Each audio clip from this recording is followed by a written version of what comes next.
What do you know about this opponent? Oh, Jason Welborn, he used to be a British champion. You know, he still was a British champion. He vacated the belt to fight for my 2 titles. And, you know, he's a game opponent, man. He just came off with 2 wins with a guy, Tommy Langford. You know, he was a champion at the time, and he won 2 split decisions.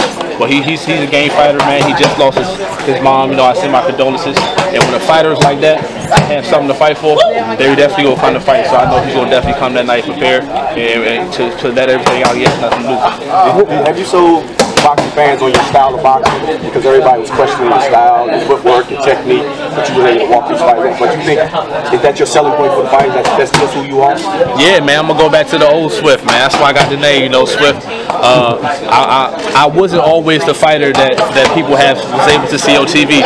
Unfortunately, the 3 fights that I had, the 4 fights, 5 fights I had on TV, it was in that style where I was walking in pressure and walking eyes down. But I also can move and, you know, be a slick box, use my height range, show my jab, and be on defense. So that's what I want to display this fight. I especially want to work the jab, to, you know, to test out my left arm and make sure it's back.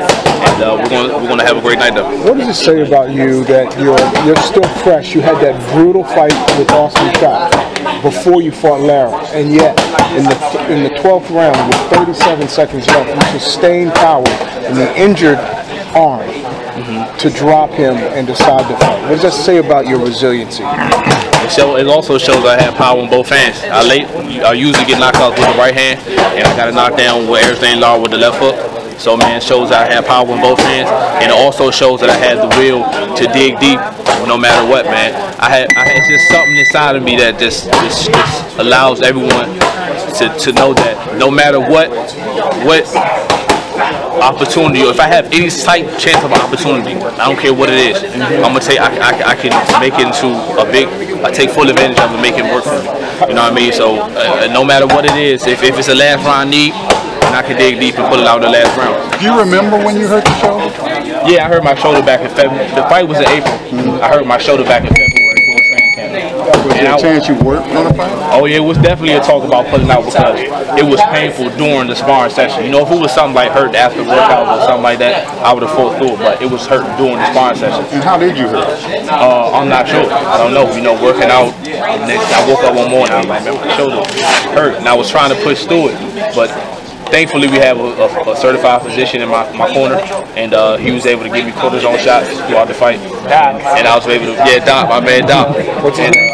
Philip Raglan. We call him Doctor. Philip Raglan. Raglan.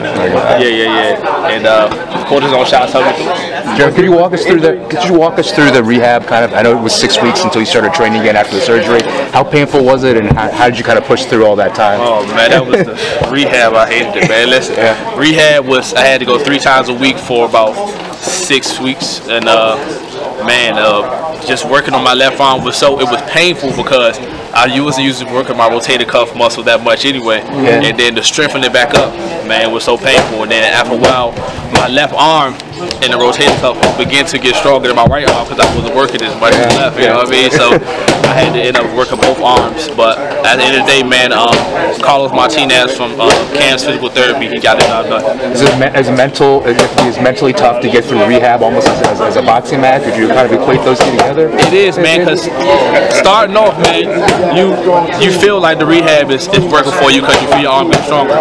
But then the last 3 weeks when you feel like, all right, my arm back now, and you still got to go, you kind of like want to leave out of it because you're like, man, I feel like my arm good now, but you got to keep going. But at the end of the day, I told myself, no matter how long I got to stay here, I'm going to do it to full time because I don't want to